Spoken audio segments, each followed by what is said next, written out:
नमस्कार. महाराष्ट्र शासनाने एक ऐतिहासिक आणि महत्त्वपूर्ण निर्णय घेत राज्यातील लाखो नागरिकांना मोठा दिलासा दिला आहे. तब्बल 60 वर्षापासून प्रलंबित असलेला रहिवासी नॉन ॲग्रिकल्चरल NA क्षेत्रासाठी तुकडेबंदी आणि तुकडे पाडण्यास प्रतिबंध करण्याचा कायदा 1947 Bombay prevention of fragmentation and consolidation of holding act 1947 आता रद्द करण्यात आला आहे. या संदर्भातील नवीन शासन निर्णय जो आहे GR जो आहे तो 3 नोव्हेंबर 2025 रोजी निगमित करण्यात आला असून यामुळे गुंठेवारी क्षेत्रातील मालमत्ता धारकाचा मालकी हक्कांचा मार्ग मोकळा झाला आहे. हा निर्णय वाढत्या नागरीकरणामुळे शहरालगत किंवा गावठाण परिसरात जमिनीचे छोटे तुकडे खरेदी केलेल्या नागरिकांसाठी वरदानच ठरला आहे. तुकडेबंदी कायदा रद्द करण्याचे महत्त्वपूर्ण परिणाम 60 वर्षांच्या अडचणीतून मुक्ती.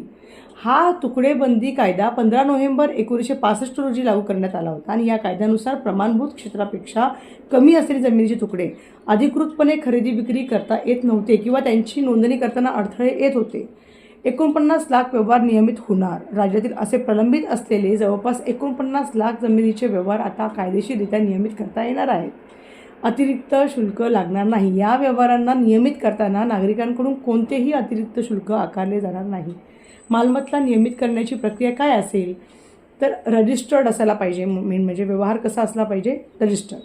ज्या जमिनीचे व्यवहार नोंदणीकृत आहेत परंतु 7/12 उतार्यावर किंवा मालमत्ता पत्रकावर नाव नोंदवले गेले नाही आहे त्यांची नावे आता मालकी हक्क म्हणून थेट नोंदवली जाणार आहेत. नोंदणीकृत नसलेले जे व्यवहार आहेत म्हणजे उदाहरणार्थ नोटरी किंवा इतर कोणत्याही नोंदणीकृत नसलेल्या कागदपत्रांच्या आधारे केलेले व्यवहार संबंधित सब रजिस्ट्रार कार्यालयात जाऊन नागरिकांना पुन्हा नोंदणीकृत करावे लागणार आहे. यामुळे जमिनीचा मालकी हक्क जो आहे तो कायदेशीररित्या सिद्ध होईल. कृषी क्षेत्रासाठी नियम कायम राहणार आहे. हा कायदा फक्त रहिवासी म्हणजे नॉन ॲग्रिकल्चरल क्षेत्रासाठी रद्द करण्यात आला आहे. कृषी क्षेत्रासाठी तुकडेबंदीचा नियम पूर्वीप्रमाणेच लागू राहणार आहे. प्रमाणभूत क्षेत्र हे कायम असणार आहे. उदाहरणार्थ जिरायत क्षेत्रासाठी 20 गुंठे आणि बागायत क्षेत्रासाठी 10 गुंठे हे प्रमाणभूत क्षेत्र कायम राहणार आहे. या महत्त्वाच्या निर्णयामुळे लाखो घरमालकांचे आता त्यांच्या मालमत्तेवर पूर्ण कायदेशीर नियंत्रण स्थापित करण्याचे स्वप्न पूर्ण होणार आहे. धन्यवाद.